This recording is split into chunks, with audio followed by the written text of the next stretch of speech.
Kawan viewers, sebelum nonton video ini, jangan lupa klik tombol subscribe, nyalakan loncengnya, like, dan share ke orang-orang yang kalian sayangi.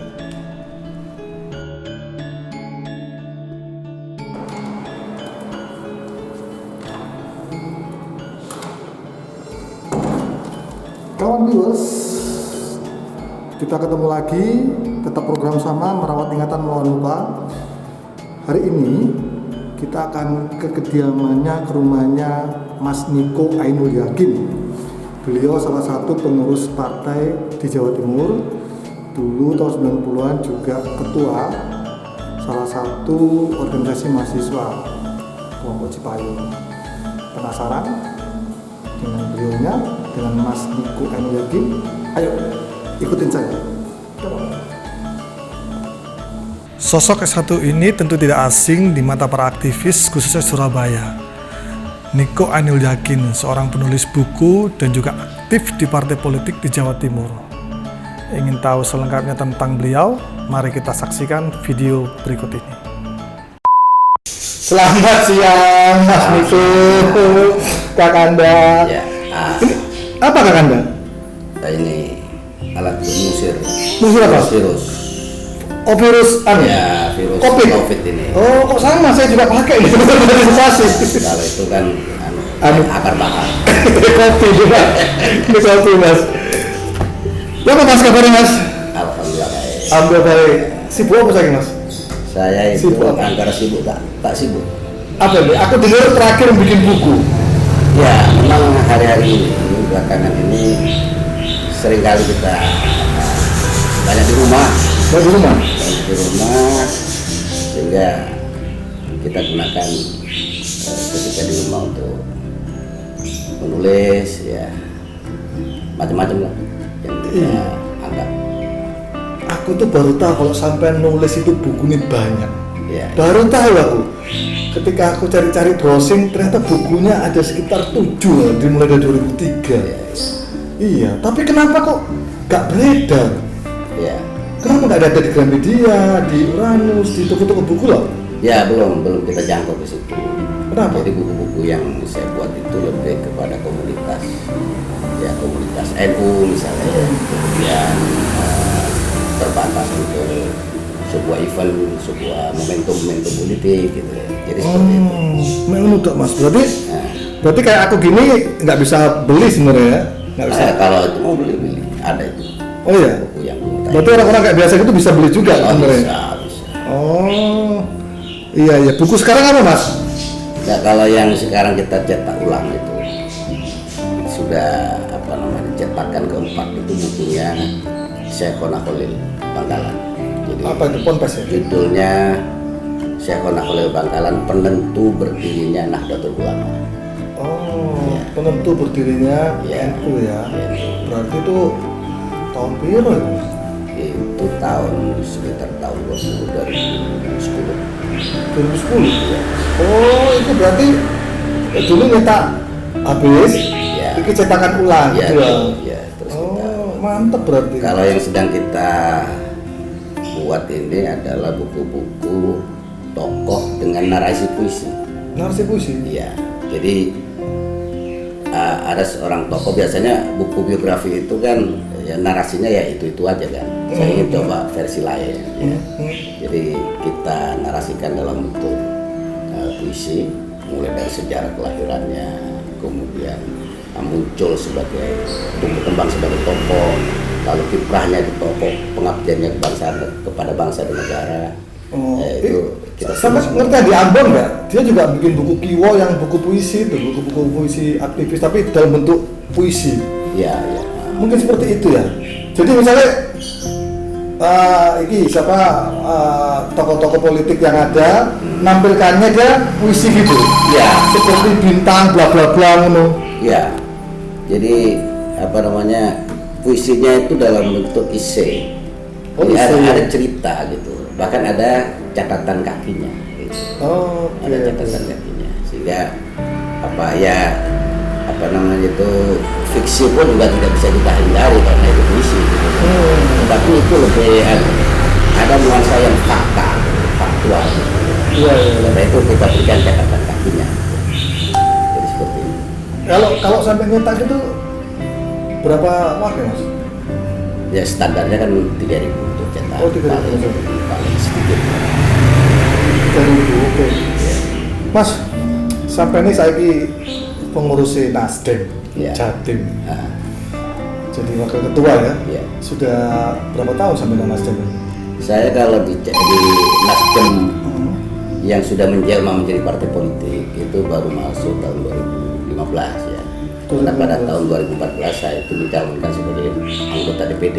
Oh iya, iya betul, betul, betul. Sehingga saya off dulu di partai politik. Oke, ya. Tapi sebelumnya ketika deklarasi Ormas Nasional Demokrat di Jatim Expo itu sudah saya menjadi bagian di situ. Dan saya menjadi wakil ketua bidang pemuda dan mahasiswa Wakil ketua di bidang Ormasnya. di Ormasnya ya. Ya, tahun 2010. Karena aku juga cukup heran. Aku ngerti sampai ini kan kawan viewers, saya kenal Mas Niko ini tahun 1999. Ya, Saat itu kita bertemu dalam satu wadah namanya Panitia Pemilihan Daerah Jawa Timur, PPD 1 Jawa Timur. ya, Dalam rangka pemilu 99, pemilu ulang tahun 1999. Mas Niko wakil dari Partai Umat Muslim Indonesia, saya wakil dari PRD ya, di Jawa Timur. Nah, terus setelah itu PKB. ya. Ya, kok jadi partai-partai berbasis agama tiba-tiba lompat nang partai yang nasionalis lah bicara. Apa Mas kok Nah, berubah? itu kan menurut Karena saya- PDIP kan memang nasionalis. Bukan nasionalis. Hanya penamaan, pengelompokan itu kan kerjaannya akademisi atau pekerjaan orang-orang kampus gitu ya. Padahal kalau kita mau tarik ya, semua partai politik secara substansi ada nilai-nilai keagamaan masuk di situ. Memang ada yang ya kayak contoh misalnya Nasdem yang sekarang saya ikuti itu secara substansi nilai-nilai keagamaannya masuk, Apa tapi misalnya? konteksnya universal. Gitu. Oh, Universal gitu. sekali. Contoh misalnya ya, dulu ketika Effendi Khoiri itu ketua Nasdem Jawa Timur, kita bersama dia itu mencoba mencari dalil-dalil dari Al-Mahfud Hadis terhadap visi, misi, dan garis politik Partai Nasdem itu kalau dikaitkan dengan konteks agama itu ada nggak gitu loh. Maka kemudian kita cari, Nasdem ini kan punya tagline gerakan perubahan restorasi. Restorasi. Wah, ternyata itu banyak sekali dalil-dalil yang berhubungan dengan gerakan perubahan. Misalnya innallaha la yughayyiru ma biqaumin hatta yughayyiru ma bi anfusihim. Artinya Sesungguhnya Allah itu tidak akan merubah nasib suatu bangsa, suatu kaum. sehingga kaum itu merubah nasibnya sendiri. Kalau nggak kaum itu berubah nasib sendiri. Iya. Kemudian kita coba beberapa visi dan misinya, misalnya gerakan perubahan itu harus dimulai dari mana, gitu ya. Jadi intinya Nasdem itu sama dengan ada kemiripan dengan prinsip nilai di Nahdlatul Ulama misalnya. Jadi ada satu kaidah fikih al-muhafadzatu ala qadimi sholih wal ahdu bil jadidil aslah. Jadi mempertahankan tradisi yang baik ya yang sudah ada dan mengembangkan tradisi atau adat istiadat yang lebih baik ke depannya. Jadi ada transformasi, ini tradisi, kemudian yang kedua adalah transformasi. Sampai saya wakil ketua Saya bidang OKK, organisasi. itu wakil ketua satu gitu nggak ada? Enggak, tidak langsung. Wakil ketua Fungsi. bidang organisasi dan kepemudaan. Betul. Kayak Menpora lah ibaratnya ya. Enggak, lebih ke internal, kaderisasi, keanggotaan dan kaderisasi. Oh, kaderisasi dan keanggotaan. Iya. Tak pikir pemuda juga. Enggak. ya. Terus kaderisasi itu programnya ya kayak rekrut terus ngasih kurpol gitu kan? Ada memang ada 3 ya fokus di situ. Pertama adalah keorganisasian, kita bertanggung jawab dalam kerangka menata struktur organisasi baik dalam kerangka strukturnya ya, kepengurusannya maupun substansi dari apa yang akan diurus oleh pengurus. Nah, itu tanggung jawab saya waktu itu sampai ke kepengurusan di tingkat paling bawah, di tingkat desa kelurahan. Itu di sektor organisasinya. Kemudian keanggotaan itu ke rekrutmen. Sekarang kita mencoba dengan model baru, jadi pakai digitalisasi dengan pendekatan KTA, elektronik KTA. KTA? Elektronik ya. Oke, KTA ya. Jadi KTA elektronik itu kebutuhannya tidak hanya untuk pemenuhan kebutuhan verifikasi KPU ya, karena setiap partai politik yang baru maupun yang lama itu dikenakan syarat untuk bisa dipenuhi agar bisa menjadi peserta pemilu. Jadi 1/1000 dari jumlah total penduduk di kota kabupaten yang ada, atau 1/1000 atau 1000. Ya, jadi seperti itu. Yang keanggotaan. Kemudian yang kaderisasi, kita mendesain konsep-konsep sistem dan mekanisme kaderisasi, terutama di Jawa Timur. Jawa Timur ya, oke.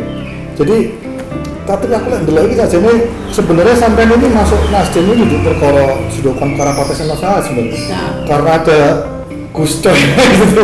Iya. Enggak. Karena Gus Coy masuk sampai. Bukan, karena sebelumnya saya tidak kenal Gus Coy, bukan tidak dalam pengertian apa berinteraksi urusan partai ya.